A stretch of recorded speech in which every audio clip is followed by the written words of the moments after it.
The courtroom was silent except for the faint tapping of the judge's pen against the wooden desk. Judge Harrison was known across the state for his calm authority, his voice a symbol of justice. Yet outside the courtroom, that same voice trembled with helplessness. His only son, 6-year-old Charlie, had been born deaf. No surgery, no therapy, no modern miracle had worked. The boy could not hear his father's voice, never heard him say "I love you." "Dad, can I go play?" Charlie would sign with tiny hands, his blue eyes full of innocence. Harrison would nod, forcing a smile, his heart breaking every time. Behind that stern robe, the judge was a broken man who would give away everything he owned just to hear his son speak once, just once. Then came a day that changed everything. It was a local charity event for veterans and children with disabilities. The judge went only to make a donation, not to expect miracles. But fate had other plans. That's where he met a man named Jack Turner, a single dad, a war veteran, and a man whose calm eyes carried stories of battles both in war and in life. Jack was sitting with his own daughter, Emma, showing her how to communicate using sign language. The girl was laughing, her tiny fingers dancing in the air like music only her father understood. Harrison watched them for a while before approaching. "You teach sign language?" he asked politely. Jack smiled. "Taught myself.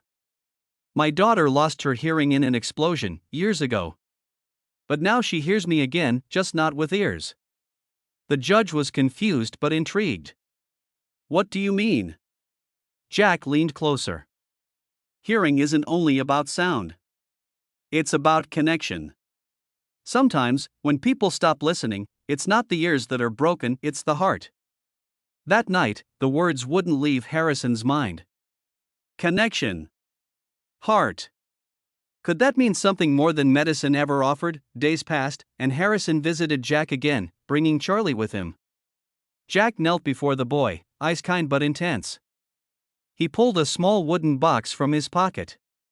Inside was a tiny device, hand-built, scratched, and patched together from military equipment. "I made this for Emma before she could afford a real implant," Jack said softly. "It doesn't give perfect sound, but it helps the brain recognize vibration, rhythm, emotion. It's not about perfect hearing, it's about feeling life again." Harrison hesitated. "Are you saying this could work for my son?" Jack nodded. "I can't promise a miracle. But I believe in trying when the world stops believing." After long thought and testing approvals, Harrison finally agreed. The operation was small, delicate, almost experimental. Weeks passed. Charlie wore the device, learning to recognize faint vibrations. The judge sat beside him every evening, speaking softly even though the boy couldn't understand. Yet then, one Sunday morning, something impossible happened. Charlie was playing with Emma in the park. Jack and the judge sat nearby, sipping coffee. Suddenly, Charlie froze, his eyes wide. He turned toward a chirping bird above the tree. Then slowly, tears filling his eyes, he whispered, "Dad?"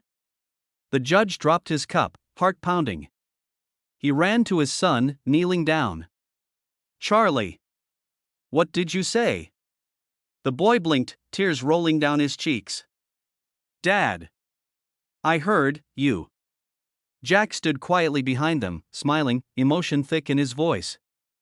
"I told you, it's not always about sound. Sometimes miracles come through people who refuse to give up."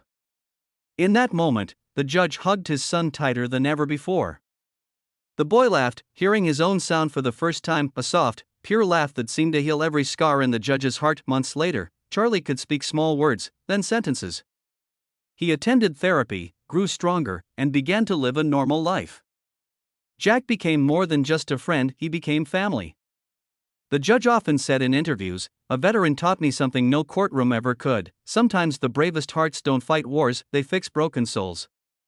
The day Charlie spoke at a school event, thanking Mr. Jack for giving him the gift of sound, even the toughest people in the audience wiped their eyes before the credits rolled on that emotional video. Jack looked into the camera and said quietly, "If this story touched your heart, don't forget, miracles don't happen far away. They begin when we care enough to try." So, if you believe in hope, hit that like button, share this story, and subscribe, because maybe the next miracle starts with you. And as the screen faded, Charlie's voice could be heard softly saying, "Thank you, Dad.